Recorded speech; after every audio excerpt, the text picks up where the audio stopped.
Howdy, welcome back. It is episode 11 of Third and Manageable, the weekly podcast for UGA and Atlanta sports enthusiasts. Thank you for checking in. I am your party host. They call me Walker. Connect with me, please. Love to hear from you on X at Walker Country, on Instagram at Walker Power 10, on Facebook under my alias, Jerry Arnold. Or the world famous Sea&Sky Productions on YouTube. If you're watching on YouTube, you may have noticed that my hair is crazy. Apologies for that. If you're listening, disregard. We're having a good day here. It's a good week and a lot to recap in the world of sports from so many exciting things that happened over the weekend. But before we do that, I just, again, wanted to thank you for being a part of this. If you've followed me at all over the last few months, you know that for 3 or 4 years, I went through a series of challenges in life and did not really find myself in a good place. And I'm happy to say that over the last 8 months, thanks to some great music and some great books and some great podcasts and some good advice from friends, that things are going well. And I'm actually happier and healthier than I have been in a while. And one of the things I wanted to do when I started this journey was to begin a podcast, because I love radio, I love podcasting, I love sports talk, and I just love having conversations about sports. And again, this is going to branch off into some other directions, hopefully soon. But for now, Third and Manageable, Sea&Sky Productions is kind of my thing, and I'm really enjoying sharing that with you every week, except for last week. Okay, you may have noticed. I did a little spring break stuff last week, so no podcast last week, but I am super excited to talk about what went down over the weekend at Augusta National. And it's Tuesday now as I'm recording this, so it's been broken down 100 different ways. I won't spend a lot of time, and if you're not into golf, hey, no worries. We're going to talk G-Day. We're going to talk basketball and baseball a little bit later on here. But a quick recap from what was an incredible week. I watched a lot of golf Thursday, Friday, Saturday, and Sunday. Probably more than I have in many years. And it was just such an enjoyable weekend. Of course, when you're talking about Augusta National and the Masters, the golf course is the star. And I think Cuts Benedict, who is a regular on 960 The Ref in Athens, if you ever listen to them, he said it best the other day when Cuts said, you can go to Augusta National and you can spend a whole day on the grounds and you can have a great time and never see one golfer. And I think that's true. I've never been, but I would believe that that is true, because the course is so magnificent. The food and the traditions, it's so iconic, and I really just enjoyed that full 4 days of being able to watch that tournament. And as it unfolded, it looked like it was going to be a historic finish, and then it seemed like it wasn't going to be. And then actually it ended up being a historic finish as Rory McIlroy wins on the playoff hole and completes the career Grand Slam. And so we'll start with Saturday when Bryson DeChambeau makes that long, improbable, impossible birdie putt on 18 to get within a couple of shots of Rory, and you're thinking, okay, here we go. We are set up for a Sunday where it is going to be the mild-mannered, soft-spoken, I don't know Rory personally, Rory McIlroy versus the bombastic, social media influencing, live golfing Bryson DeChambeau, who hits the ball about 600 miles every time he tees it up. And what a battle that is going to be. Well, then you get to Sunday, and Bryson didn't really show up with his best stuff and falls behind quickly. Although Rory did double bogey number 1 on Sunday, that is now kind of forgotten, but Rory picked it up quickly from there, and Bryson fell behind pretty quickly and further behind as the day went on. And so you get to this point where you're at the back nine, and this has been a disappointment. If there's anything about the Masters that can be disappointing, this has been a disappointment for me the last few years, that just like there was no drama on Sunday. When your leaderboard shows that whoever is in front is 3-4 shots ahead of everybody else on the back nine, and it's just not going to be any kind of drama as you come down the stretch. So that's how you started to feel on Sunday, because Rory's 4 shots ahead. Okay, so he makes bogey on number 11, and he's still 3 shots ahead, and it's like, this is not going to be exciting. It's going to be historic. It's going to be great to congratulate Rory McIlroy on finally winning the Masters, but it's not going to be an exciting finish. And then you get to 13, and Rory decides he's going to lay up. Doesn't need to go for birdie there over the creek. Just needs to make his par, so he's going to hit a nice little wedge shot into the green, 3rd shot there on 13, and he puts it in the drink. And all of a sudden, right then, that was when Justin Rose made a birdie putt, and everything started to tighten up. Even a couple other golfers you thought there for just a minute might have a chance to get back into this thing, as Rory makes a 7 on number 13. And then you start to think, oh my gosh, remember that collapse that Rory had at the Masters back in 2011, I think it was. Oh my goodness, here we go again. Okay, so all of a sudden, you're tied. Justin Rose goes out to 18 and makes another incredible, improbable birdie putt on 18. Rory somehow manages to make an eagle there, and so he's back ahead, and you thought, okay, here we go again. Now he's going to win this thing. You get to 18, Rory plays the hole very well, and then misses the par putt that would have won the tournament, makes bogey on 18. Now you're going to a playoff hole. And I'll tell you, when you get there, I felt like Justin Rose had all the momentum. He had all the advantage at that point, because he had made that clutch putt on 18, and then he'd been out on the practice green, and he'd been out practicing his swing for the last hour while Rory is finishing up without the pressure. I mean, there's still cameras and stuff out there, but they're not focusing on every single little thing you're doing like we were focused on Rory McIlroy at that moment. So I thought Justin Rose has got the advantage here. He's kind of come in with like a fresh mindset. Rory's got to be rattled because he had so many mistakes coming down the stretch, and then the bogey on 18. I felt like Justin Rose was definitely going to win at that moment. And I was still cheering for McIlroy to win the tournament. All I wanted was a great finish, and that's what we ultimately got. So Rose gets up there, makes a fantastic tee shot. Rory followed up with a fantastic tee shot. And then Justin Rose hits a wonderful shot into the green, wonderful approach shot, and he sets himself up for a birdie putt.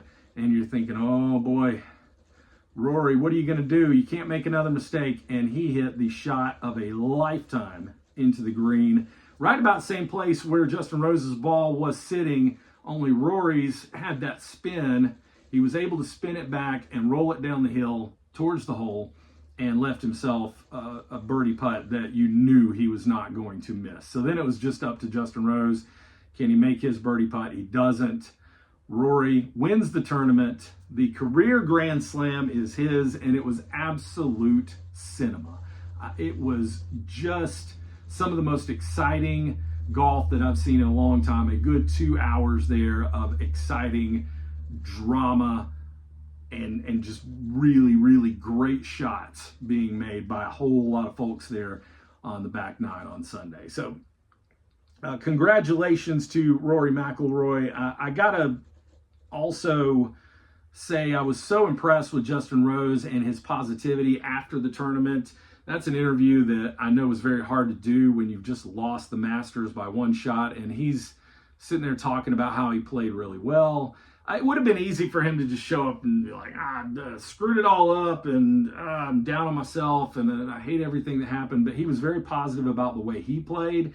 He was very positive about what he might be able to take from this. moving forward, and he was very gracious in congratulating Rory McIlroy, and that is exactly how I want to be. That's the kind of person you want to be. If you can be positive in that moment, and you can still be smiling in that moment, kudos to Justin Rose there, and I think that he will probably win something big very, very soon if he continues to play the way he played this weekend. Can't wait for the next major. That's going to be coming up in mid-May with the PGA Championship.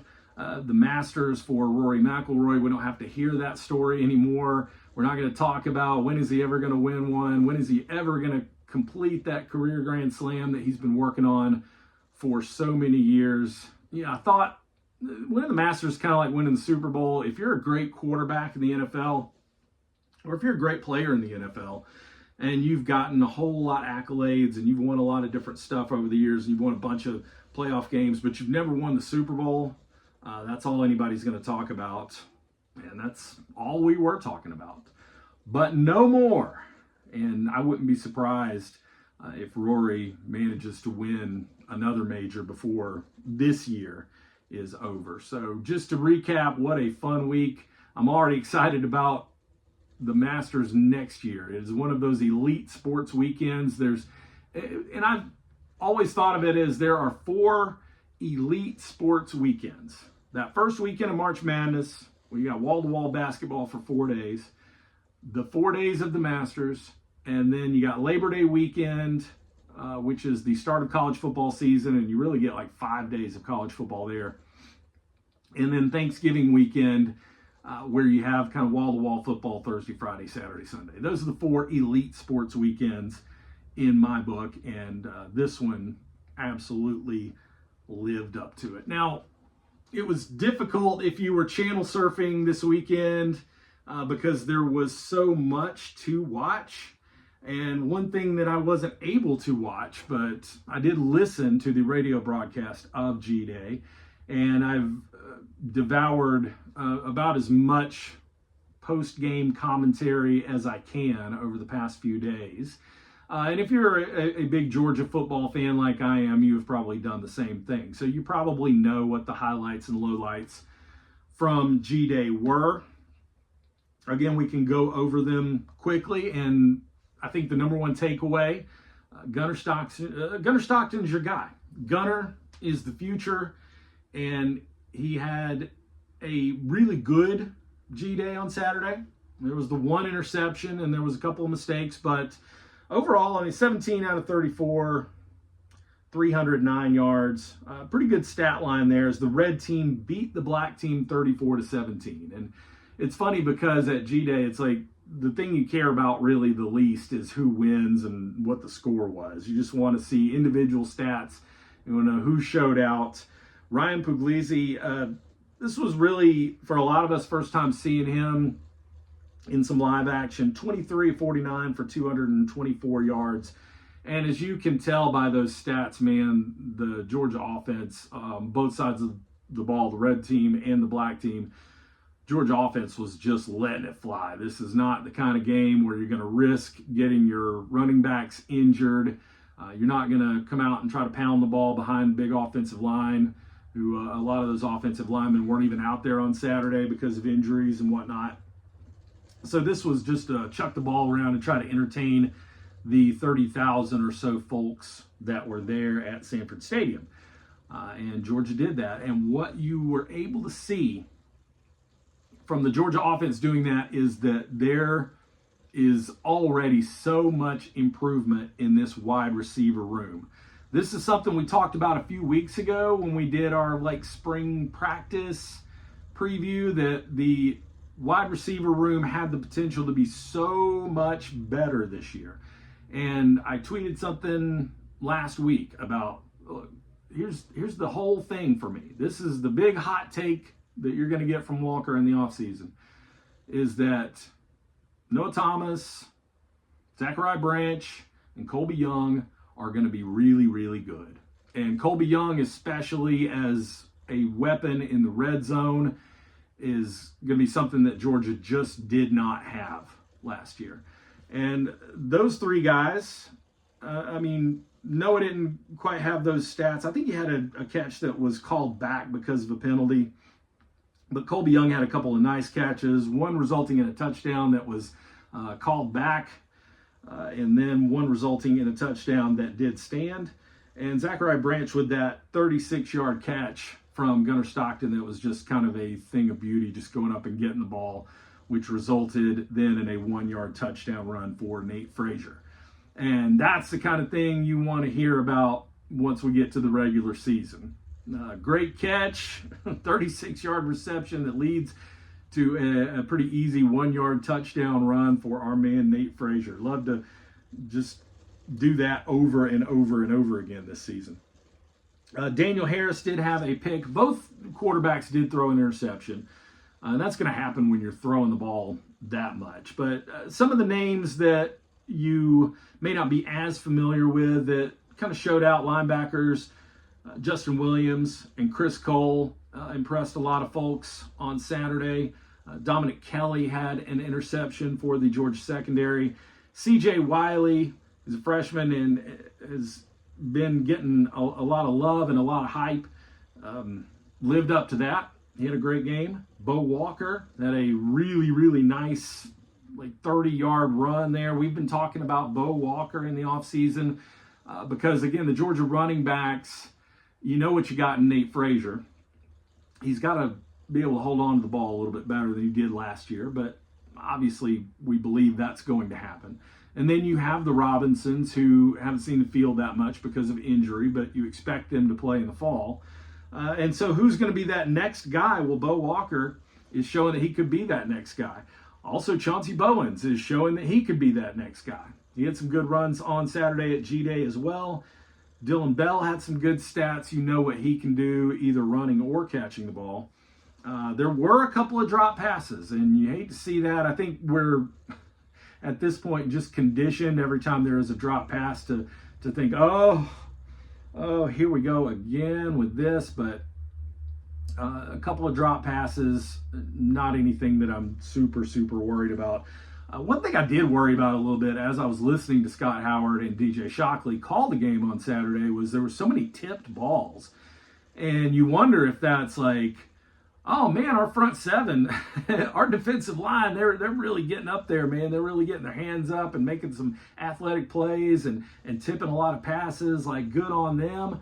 Is that good on you defense, or is that quarterbacks really got to do a better job there? And I think it's a little bit of the second one. Gunnar and Ryan have to do a much better job of finding those windows so that those passes are not going to get tipped because, there were a lot of them. It was not even almost. It did get to a point where Scott and Shockley in the booth are just making jokes about it. I think I just tipped a pass. I think you just tipped a pass. I think the guy in section 308 just tipped a pass. And that's obviously something that we can't have in the regular season. But overall, G-Day is just such a fun day. It's just such a great atmosphere, and it turned out to be a beautiful day in Athens. And if you were there, I hope you really enjoyed the day with your kids and your family. And we saw some good things happening on the field. Brandon Adams kind of joked about it on his podcast this week, and he said, G-Day is something that almost resembles football. And I think I've said that before over the years. This is about as close to real football as you can get in the spring, and we saw some good things on the field. So, for Georgia, we still have questions about the offensive line, and those questions weren't answered on Saturday because of all the things I just said. There's a lot of people missing, a lot of people injured, a lot of people missing time, and you're not really going to run the ball that much anyway, and there really is no real pass rush allowed on G-Day. So we don't get answers on that, but with the way the secondary and the linebackers played, the way the quarterbacks played, the way the wide receivers played, I think that Georgia's going to have a really good team. And I think this Georgia offense is going to be really, really good this year. The offensive line is going to have to gel. You lost a lot of people off that team last year that we thought was going to have maybe the best offensive line in the country. it didn't turn out to be that way last year, and that's ultimately why Georgia didn't win a national championship and why Georgia lost the Sugar Bowl. And that offensive line is going to feature some new faces, some fresh faces this year, and they're going to have to gel together, and I have all the confidence in the world that is going to happen. But just from a skill player perspective, just from wide receiver, running back, quarterback, tight end, definitely, Georgia's got some great playmakers, which leads to this conversation that, frankly, I'm kind of tired of having, but it keeps coming up over and over again.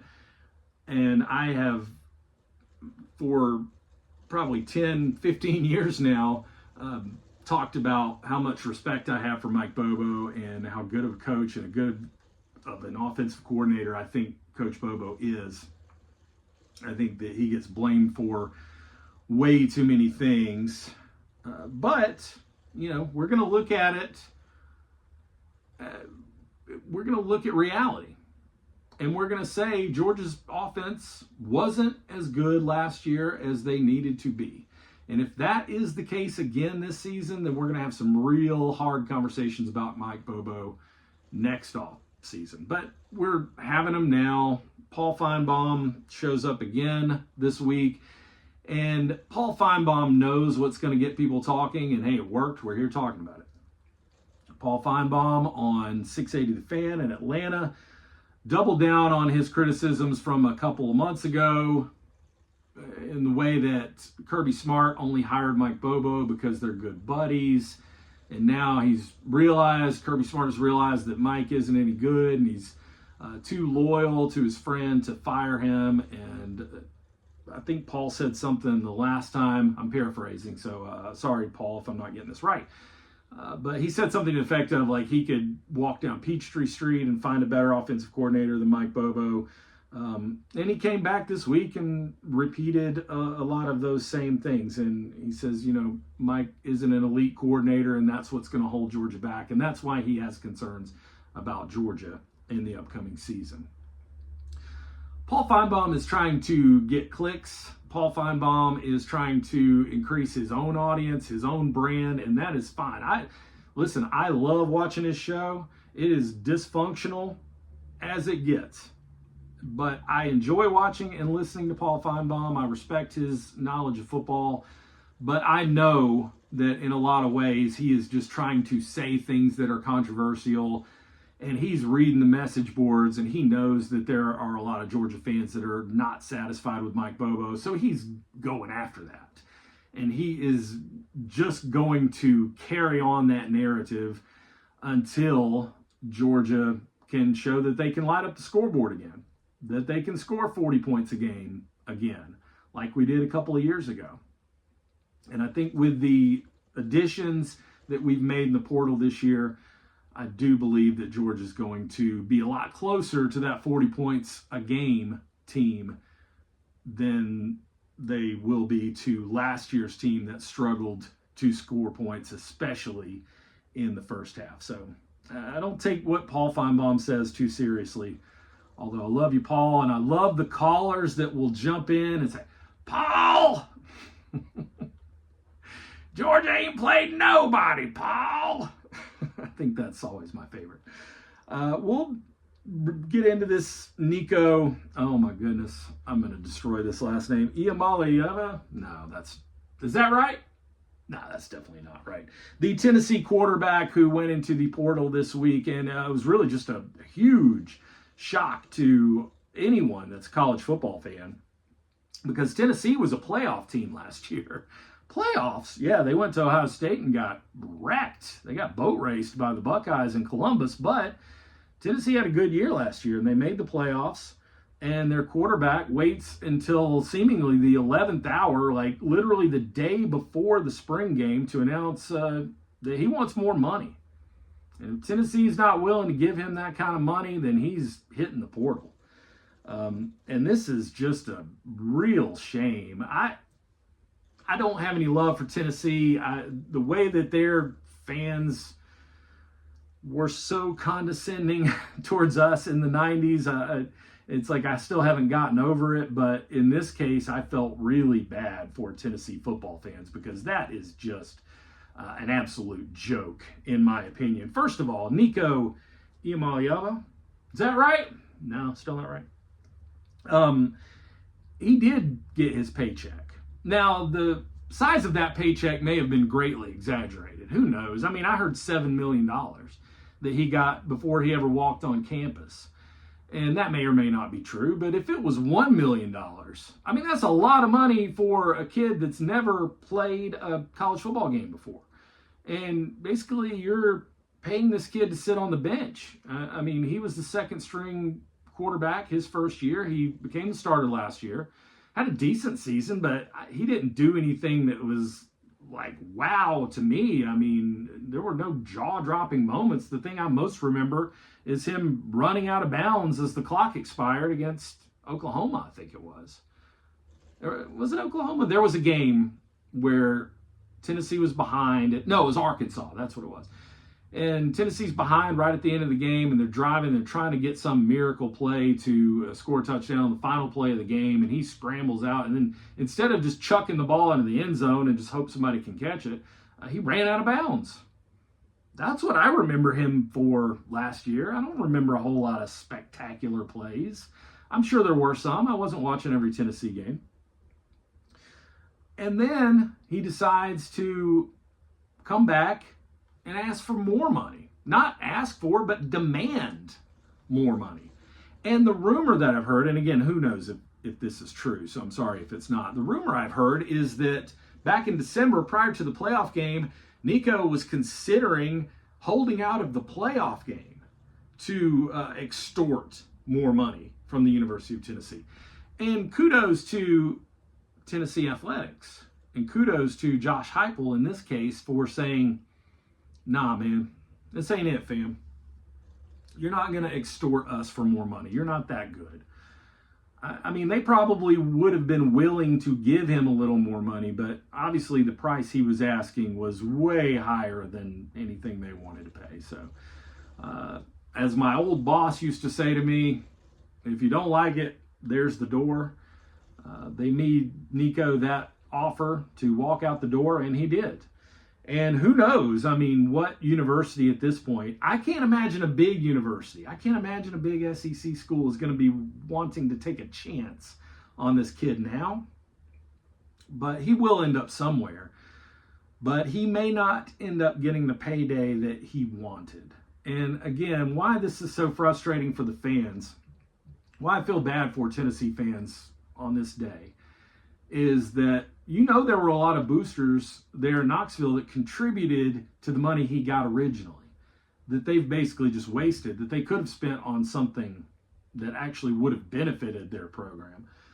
Not only that, for the fans that aren't boosters, that aren't contributing money, and they got their hopes up in the offseason, like, hey, this guy in year 2 as the starter, he's going to be the man. We got some great receivers there for him. The sky's the limit. Doesn't really seem like the sky's the limit in Knoxville anymore. I mean, you probably just went from being a 10-2 team to maybe now being an 8-4 team. Maybe even worse. I don't know. Who knows how it's going to play out? And they may end up being better because of all of this. But anytime you lose your starting quarterback in the spring, as Georgia knows very well from a few years ago, what was his name? Jamie Newman. That was supposed to be Georgia's quarterback that opted out in the spring, late in the spring, and really kind of threw everything into turmoil and chaos going into the fall. That's what Tennessee's going to be dealing with now. They're going to be trying to find their own gem out of the portal to come in and kind of restart this program. So feel bad for college football fans. This is not what was intended when NIL started. And maybe because of this, something will get changed. Maybe there will be some new rules put in place, but for now, just very, very frustrating. Not that I'm ever going to quit watching college football. It's my favorite sport. I love it, but you can see how some of these changes have been detrimental. Now, we're almost 30 minutes in, and we haven't talked about UGA baseball yet, and I hate that this is going to be the third story, but you can tell there was a lot going on this weekend with the Masters in college football. So UGA baseball, now I mentioned earlier we didn't do an episode last week. So the last time I talked to you, I was telling you that Georgia was the best baseball team in the country. They promptly went out and got swept in Austin, Texas. Lost all 3 games. And you kind of wondered how they were going to bounce back from that, because coming in this past weekend to Foley Field in Athens, big bad Arkansas Razorbacks ranked number 1 in the country. And you're like, whoo boy, if we don't win this series, things might start to spiral. But Georgia goes the opposite direction. Georgia beats Arkansas 2 out of 3. Just an incredible weekend at Foley Field. My faith totally back behind the UGA baseball team and what Wes Johnson's got going on over there, because up before the Texas series, they were playing the best of, I think, anybody in the country. And you go to Austin, you get swept, and it's got to be a little demoralizing. You weren't really expecting to win that series, but you don't want to lose all 3. So you come home and say, all right, well, now we got to play the number 1 team in the country. Let's see how this goes. And especially after Friday night. Friday night, Arkansas beat Georgia 13-3. Whew. Wheels are starting to come off. Going off the rails a little bit? No, Georgia comes right back Saturday, wins a thriller 7-6, and then Sunday in extras. After giving up the lead late, and I mean really late, I'm talking about in the 9th inning, Georgia wins it in 12.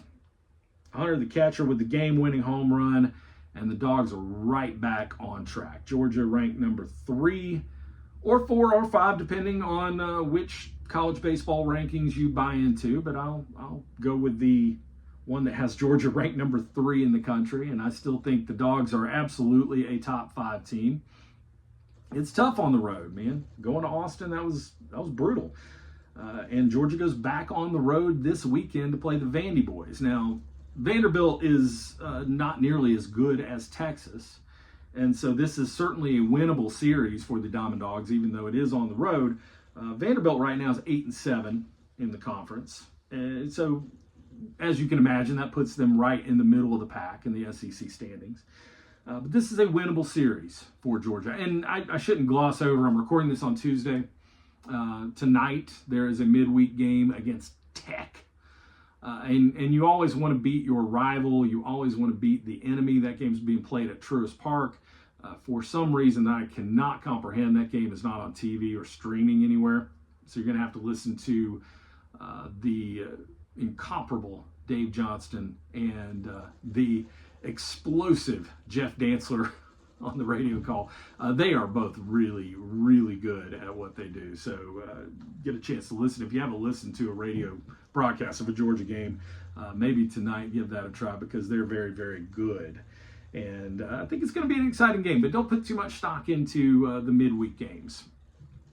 It's all about SEC games from here on out. I know we want to beat Tech. I know you got to beat your rival, but I'm not going to worry about the result too much, win or lose, in that game against Georgia Tech. What I can tell you is the Diamond Dogs are off to the best start in school history. 32-6 is their record, 10-5 in the SEC. And if you followed SEC baseball for any more than a minute, you know that 10-5 is a tremendous record in the conference. Go Dogs, beat Tech, and beat Vandy this weekend. The Braves, do we need to spend a lot of time here? The Braves are 5-11. I was encouraged a little bit by the game last night, Monday night, against Toronto. Sean Murphy's hitting the ball very, very well. He is hitting a lot of home runs right now. His new glasses are maybe helping him out some. Kind of like Wild Thing Ricky Vaughn in the movie Major League. I think Sean Murphy now can see the ball a little better and is just crushing it. Austin Riley with 2 home runs last night. And Grant Holmes had a great performance. Maybe the best starting pitching performance we've seen so far this season. So he actually had a no-hitter, I think, going through 5 or 6 innings there. Really pitched a gem. Probably the biggest highlight of the season so far happened on Monday night. In that game against Toronto, when one of the Braves broadcast guys, Wiley Ballard, was out in the outfield stands talking to a couple of fans and actually ended up getting a phone number I mean, shoot your shot, man. I was certainly impressed. I mean, a very good-looking lady, and he got the digits. Way to go, Wiley. Some people had a different opinion, and I thought that was inappropriate for TV or whatever. But I'm like, these are two adults having a good time. Like, come on. It was just a fun moment, and it really brought a little bit of lightness to that game that we haven't had so far this season with the Braves playing so bad. So 5-11, and really after that 0-7 start, the Braves have been playing 500 ball. So hopefully that gets better, and they can find their way closer to 500 by the time we talk again. UGA softball, the season has really not gone the direction that we wanted it to, that we hoped it would. We knew it would be tough with all the new faces, but UGA softball loses 2 out of 3 to Auburn over the weekend. It's tough on the road, but the Dawgs are now 27-15 and 5-12 in the SEC. And you start to think, well, if you can't beat Auburn, who are you going to beat? Georgia has yet to win an SEC series. They'll get another chance, the softball team, this weekend at New Jack City against the Ole Misses, and that is a series that starts on Thursday night. So another opportunity for Georgia to win their first SEC series of the season and try to stay in that conversation for the NCAA tournament. Real quick, Georgia hoops, a couple of real good pulls from Mike White out of the transfer portal. Kenan Catchings from BYU, a forward, and Jeremiah Wilkinson, guard from Cal. Both can shoot the rock and both can score at will. Create your own shots, if you will. Those are going to be 2 very good additions to the Georgia basketball team next year, in addition to Mr. Dominique Wilkins' offspring. So I think this Georgia team has potential now, even with the loss of Silas Demery Jr., to be pretty good coming next fall. And it just shows that Mike White is not done building this program here at UGA. So I'm very happy for that. The Hawks, if you're watching this or listening on Tuesday, they have a play-in tournament game tonight. The season is over. Your Atlanta Hawks will play the Orlando Magic. And if they win, that will move them into the playoffs as the 7 seed, and they'll take on the Celtics. If they lose that play-in game to Orlando, I hate the play-in tournament. I know I've said it every episode. If they lose that play-in game to Orlando, then they'll have to go play Chicago or Miami and have to win that just to get into the playoffs at all. So good luck to Trae Young and the boys.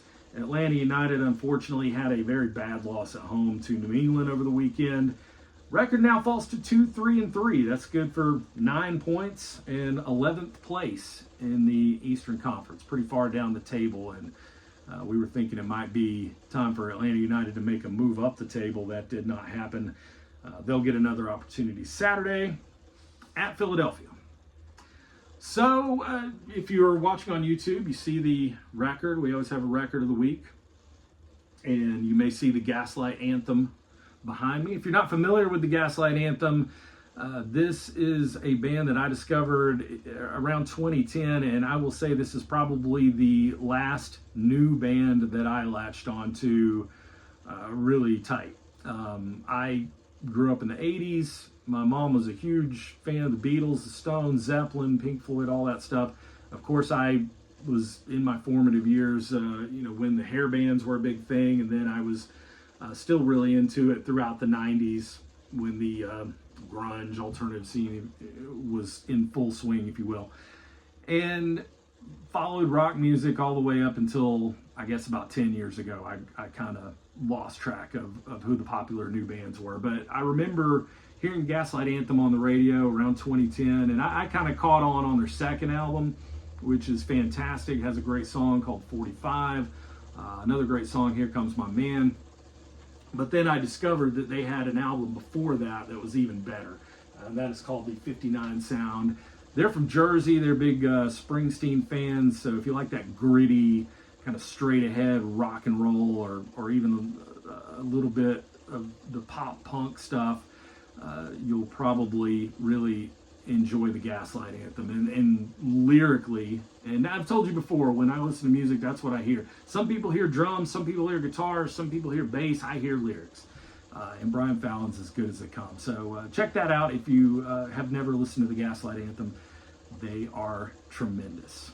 All right, we'll try this again later in the week, and we'll do a little bit more of a preview of what's coming up with Georgia and Vandy, and whatever else is going on in the sports world. We'll see if we can figure out where the Hawks are by that point. Thank you for being a part of it. Once again, it is a dream come true. It is an honor and a privilege to talk sports with you every week. I am Walker, live. You're not listening live, I know, but I sure am talking live here in the palatial studios in Western North Carolina. And Third and Manageable is a Sea&Sky production at Sea&Sky Productions on YouTube. That is SEA and sign SKY. And also wherever you find your podcasts, look for the red and black microphone. Get in touch, comment, conversate, love it. Can't wait to talk to you later in the week. As always, go Dawgs.